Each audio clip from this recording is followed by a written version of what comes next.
같이 읽겠습니다.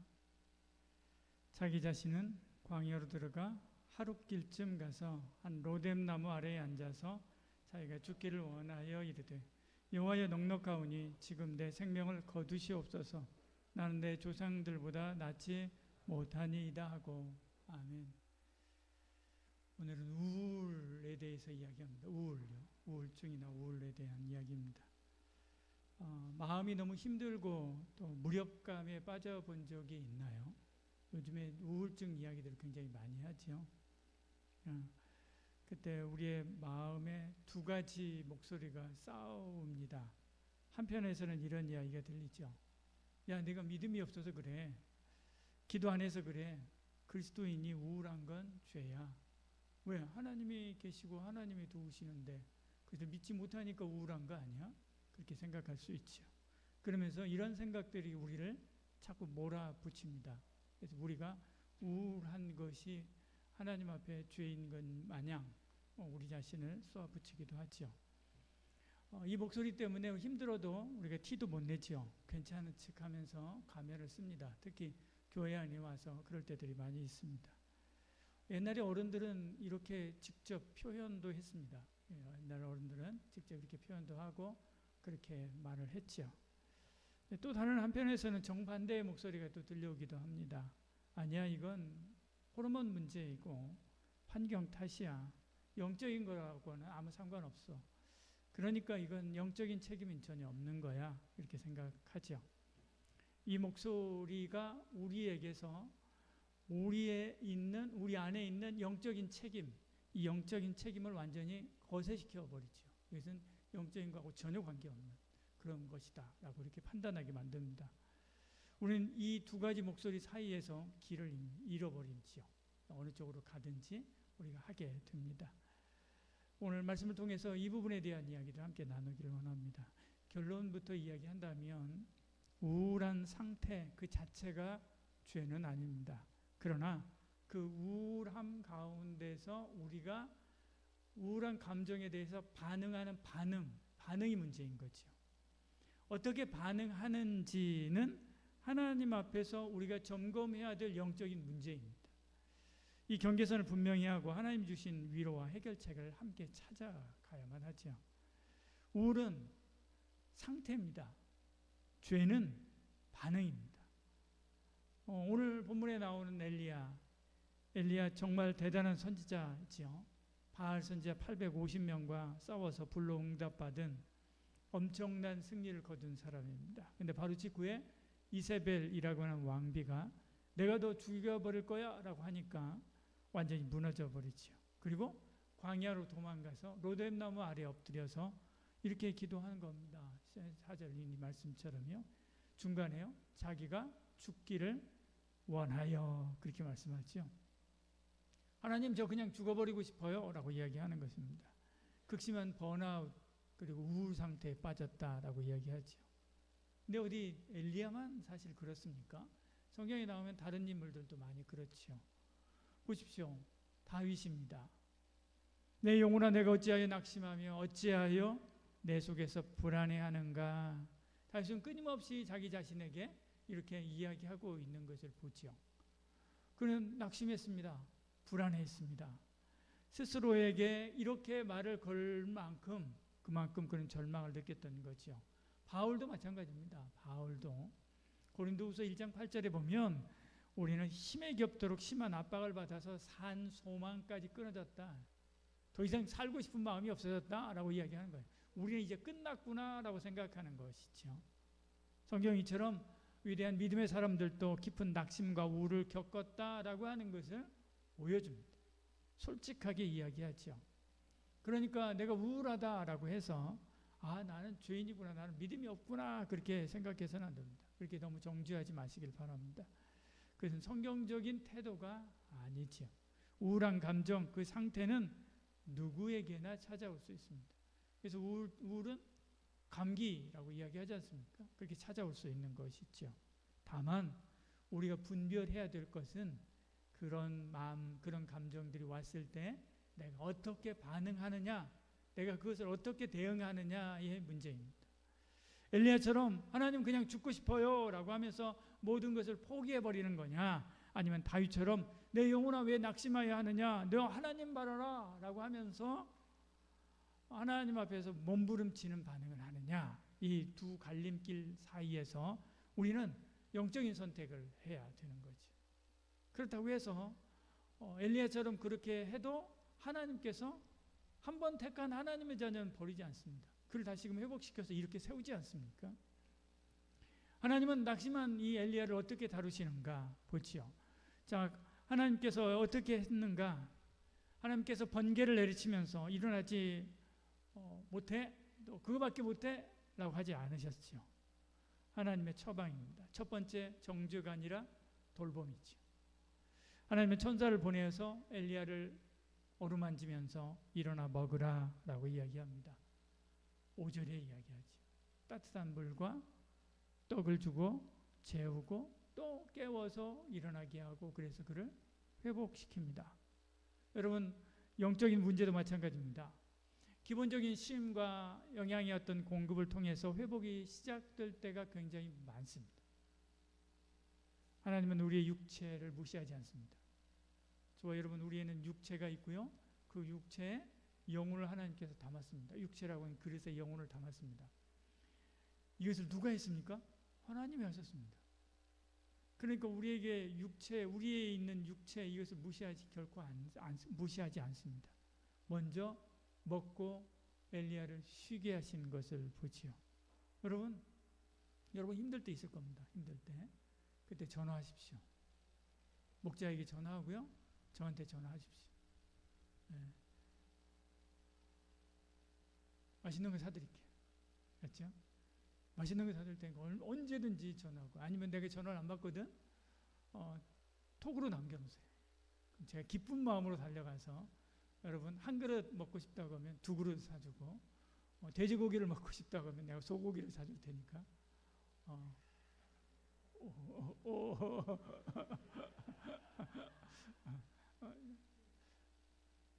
그 새벽기도에 와가지고 같이 밥 먹거든요, 열심히. 다음에는 여기 말고 더 좋은 데로 가야 될 것 같아요. 먹고 쉬는 거예요. 그리고 좋은 곳에 가서 마음의 안정을 찾게 하는 것입니다. 자기를 위하십시오. 두 번째, 하나님의 임재 방식을 조정하십니다. 하나님께서 임재 방식을 조정하십니다. 하나님께서 이렇게 사람들을 보내어서 저와 여러분을 위로하시는 거죠. 두 번째는 임재 방식을 조정합니다. 하나님은 엘리야를 호렙산으로 부르신 뒤에 거대한 바람, 폭풍처럼 몰아치는 그런 바람, 지진, 뜨거운 불 가운데서 나타나 말씀하지 않습니다. 모든 것이 지나간 뒤에 세미한 소리로 엘리야에게 다가오셔서 말씀하시죠. 지쳐있는 영혼에게는 요란한 그런 음성보다는 조용하고 부드러운 위로가 필요하다라고 하는 것을 아시기 때문에 그렇습니다. 여러분, 그렇게 우울한 분이 있을 때 여러분 강압적으로 강하게 밀어붙이지 마시길 바랍니다. 아니, 남자 XX가 그것도 못해? 벌떡 일어나 그래서 막 발로 차고, 저희 때는 그렇게 했습니다. 근데 그러지 말라는 거예요. 위로해주고, 그래 따뜻하게 보듬어주고, 그리고 쓰다듬어주고, 쓰담쓰담하는 게 이게 보통이 아닙니다. 쓰담쓰담 해주고 이렇게 하는 것입니다. 세 번째는 믿음의 공동체를 보여주십니다. 하나님은 절망에 빠진 엘리야에게 새로운 사명을 주지요. 하사엘, 예후, 그리고 후계자가 될 엘리사를 세우게 하십니다. 그리고 새로운 비전을 가지게 합니다. 목표를 가지게 하죠. 그리고 나서 너 혼자인 것 같지? 너 혼자 아니야 라고 이야기합니다. 그러면서 이 말씀을 하시죠. 19장 18절에요. 내가 이스라엘 가운데 7,000명을 남기리니 다 바알에게 무릎 꿇지 아니하고 다 바알에게 입맞추지 아니한 자니라. 엘리야는 자기 혼자밖에 없는 줄 알았어요. 근데 보니까 하나님의 공동체가 어마어마한 7,000명이라고 하는 하나님의 공동체가 있는 거예요. 그 공동체를 보게 한 거예요. 발견하게 한 거죠. 여러분 혼자가 아닙니다. 한마음 교회라고 하는 공동체가 있습니다. CCC라고 하는 공동체가 있고요. SFC라고 하는 공동체가 있고요. 공동체가 있어요. 여러분을 돌봐줄 공동체가 있습니다. 하나님께서 여러분을 위하여 준비해 놓으신 공동체인 거죠. 그 공동체를 보게 하는 것입니다. 그리고 내가 살아야 될 이유를 가르쳐 주는 거예요. 그 이유가 뭐예요? 그에게 주신 사명인 거예요. 그걸 보고 그걸 붙잡고 일어나게 하시고 그리고 가게 하시는 것을 봅니다. 여러분, 두 가지 극단을 피해야 됩니다. 첫째는 도덕화의 극단입니다. 무조건 죄라고 딱지 붙이는 게 아니라는 거죠. 이렇게 되면 어떻게 될까요? 자기 아픔을 솔직하게 나누지 못하고 숨게 됩니다. 분위기 자체가 그렇게 돼버려요. 교회 공동체는 서로 연약감을 품어주는 안전한 곳이 아니라 서로를 판단하고 정죄하는 차가운 곳이 돼버리는 거지. 두 번째는 방임의 극단입니다. 방임. 그냥 이것은 심리학적인 문제야. 선을 그어버리고 그것은 의사한테 가봐야지, 상담가한테 가봐야지, 우리가 지금 할 이야기가 아니야 라고 이야기하는 것이죠. 그리고 모든 것을 환경 탓으로 돌려버리는 것입니다. 물론 심리적인 요인, 환경적인 요인 중요하고요. 그거 문제가 있습니다. 그렇지만 심리와 상담의 치료도 중요합니다. 그렇지만 그것만 가지고 설명하면 하나님 앞에서 회개하고 말씀에 순종해야 될 자리가 사라져버리는 거죠. 완전히 사라지는 겁니다. 우리가 하나님의 사람들입니다. 하나님의 사람들은 아플 때도 죽을 때도 살 때도 뭘 할 때도 하나님 앞에서 하나님의 힘과 하나님의 은혜로 일어서야 되는 거죠. 하나님의 은혜가 개입할 여지가 없게 만들어버리면 안 된다는 거죠. 하나님께 바라게 하시고 우리가 쓰담쓰담 해주고 우리가 밥을 사주고 또 우리가 그에게 기독교사라고 하는 비전을 보여주고 우리가 그에게 따뜻한 하나님의 품이 되어서 그를 품어주는 공동체가 되어주는데, 그런데 그것을 통해서 누가 역사하게 하느냐? 하나님이 하게 하는 거죠. 하나님이 하시도록. 우리는 상태와 반응을 구분해야 됩니다. 아픈 상태에 대해서는 깊이 동정하고 함께 아파줘야 되지요. 너 정말 힘들겠구나 라고 이야기하는 것입니다. 먼저입니다. 그리고 그 잘못된 반응, 나는 이제 끝난 것 같아 라고 생각하는 그 반응, 잘못된 반응, 그 반응에 대해서는 그래서 공동체를 떠나거나 하나님을 원망하려고 하는 그런 모습에 대해서는 사랑으로 분별하고 그가 하나님 앞에 나와서 회복될 수 있도록, 그 영혼이 회복될 수 있도록 돕고 섬겨줘야 되는 것이죠. 이것을 위해서 우리는 말씀의 은혜와 함께 일반 은총의 여러 가지 도구들도 적극적으로 사용해야 됩니다. 충분한 휴식, 좋은 음식, 필요하다면 의학적인 도움, 상담도 지혜로운 하나님의 도우심이기도 합니다. 갈라디아서 6장 2절의 말씀처럼 너희가 서로 짐을 지라 그리하여 그리스도의 법을 성취하라 라고 하신 이 말씀을 우리는 기억해야만 하지요. 우울할 때 이런 단계를 한번 밟아보시길 바랍니다. 첫 번째는 인식하는 것입니다. 아, 내가 힘들구나, 내 마음에 우울감이 찾아왔구나 하고 솔직하게 상태를 인정하는 것입니다. 저는 스트레스 받는다라고 하는 게 뭔지 전혀 몰랐습니다. 20대가 넘어가요. 그때는 저희 때는 뭐 스트레스 뭐 이런 거 이야기도 잘 안 하고요. 그게 뭔지 말도 안 하는 그런 시대입니다. 왜 내게 스트레스가 뭔지도 몰랐어요. 그리고 내가 스트레스를 받아 그걸 생각도 못했는데 어느 날 좀 힘들더라고요. 근데 나중에 보니까 너 스트레스 받는구나 옆에서 그렇게 이야기를 하더라고요. 우리가 우울감에 빠질 때 우울인지 몰라요. 내가 몰라요. 내가 모를 때들이 많이 있습니다. 먼저 인지를 해야 됩니다.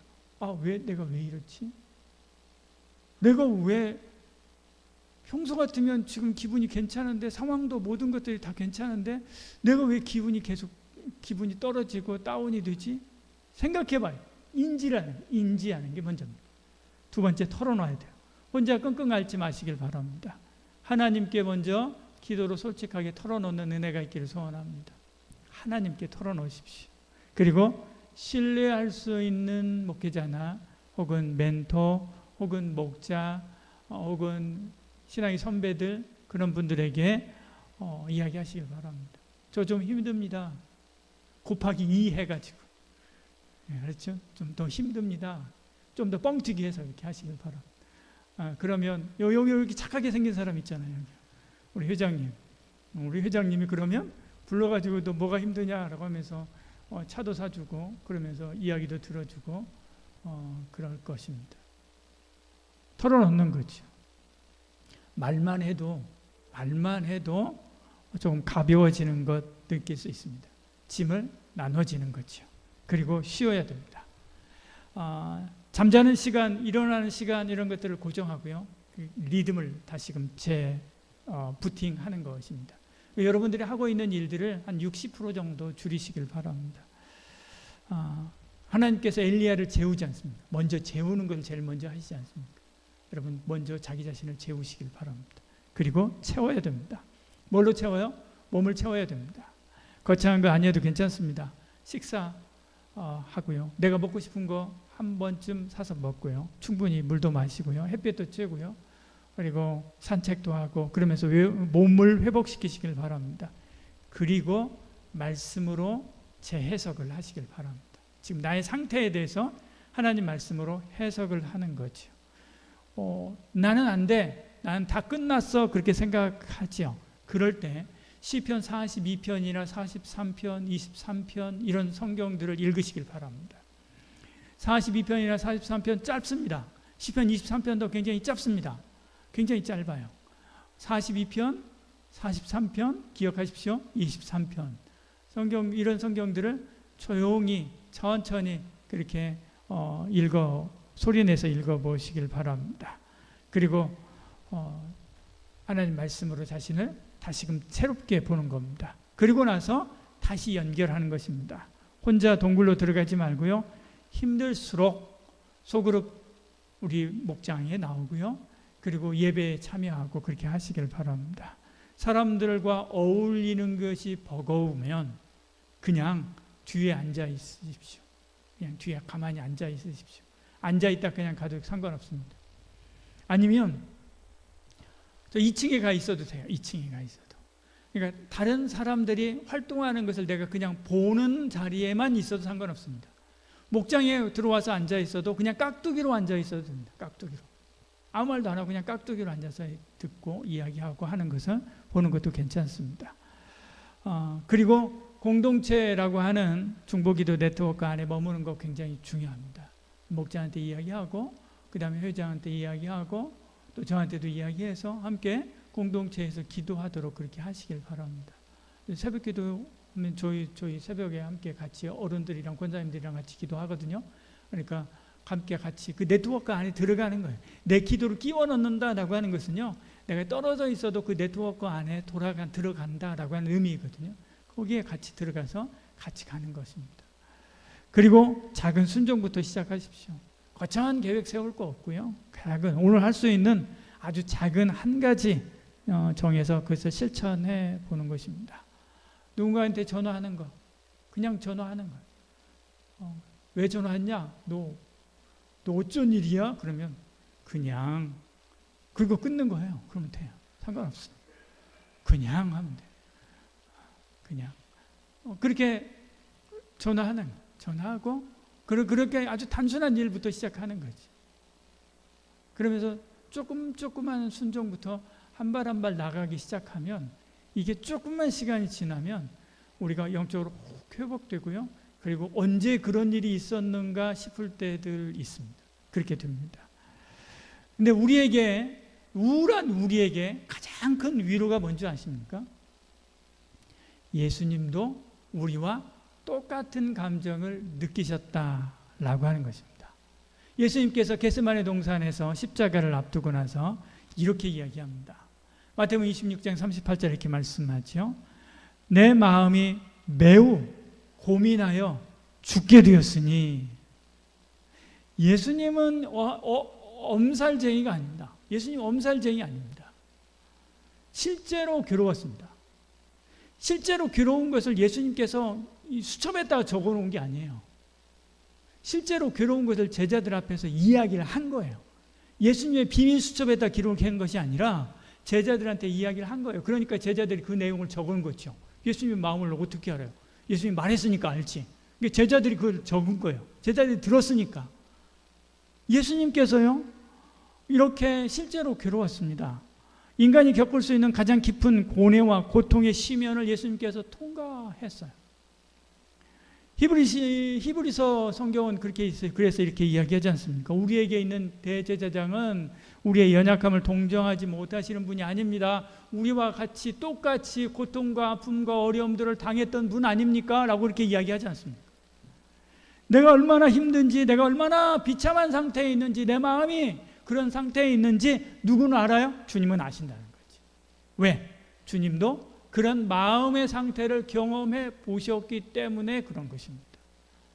혹시 여러분 중에, 여기 계신 여러분 중에 죽음이나 혹은 자해에 대해서 생각이 반복적으로 들거나 언뜻 들어오거나 할 때, 심지어 구체적인 방법까지도 여러분 한 번쯤 생각해 보았다고 한다면 이제는 영적인 싸움 혼자 할 때가 결코 아닙니다.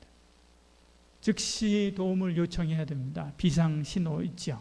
주저 말고 이 순서대로 하시길 바랍니다. 가족이나 아는 지인들에게 먼저 알리십시오. 저나 우리 간사님, 그 다음에 우리 회장님, 목자들, 선배들 연락하시길 바랍니다. 그리고 학교 상담센터나 병원에 도움을 받아야 돼요. 위급할 때는 129 상담 전화하는 것도 괜찮습니다. 연락하는 것 망설이지 마시길 바랍니다. 그냥 장난 전화하지 하는 마음 가지고라도 하세요. 있다는데 한번 해볼까? 아니면 말지. 그런 마음으로라도 해보세요. 129입니다. 그리고 병원에서 약물 치료나 이런 것들을 권유를 받았다고 한다면 그거 믿음 없는 행위다 생각하지 말고요. 일반 은총의 도구입니다. 스스로 판단해서 그 먹다가도 스스로 판단해서 약물을 끊거나 하지 말고요. 꼭 전문가하고 상담하고 그렇게 하시길 바랍니다. 이것은요, 생명을 다루는 문제이기 때문에 그렇습니다. 우울은 죄가 아닙니다. 하나님께 주시는 돌봄과 우리의 작은 순종으로 함께 다루어 나가야 될 영적인 과제입니다. 내가 그것을 이 과제를, 나의 이 과제를 잘 다루어 내면, 내가 우울의 3단계를 겪을 때 이것을 내가 잘 이 과제를 해결해 낸다고 한다면 다른 사람, 3단계 우울을 겪는 사람들을 내가 섬길 수 있습니다. 결국 그게 나를 단단하게 하고 키우는 길입니다. 그러니까 이런 마음들이 오거든 그냥 지나가거나 그냥 무시하려고 하지 말고 주 안에서 어떻게 잘 극복할 것인가를 고민하십시오. 그리고 기도하십시오. 그리고 극복하시길 바랍니다. 누구 안에서? 주 안에서. 그래서 더 많은 사람들을 섬길 수 있는 영적으로 훨씬 더 단단하고 큰 사람으로 성장해가는 저와 여러분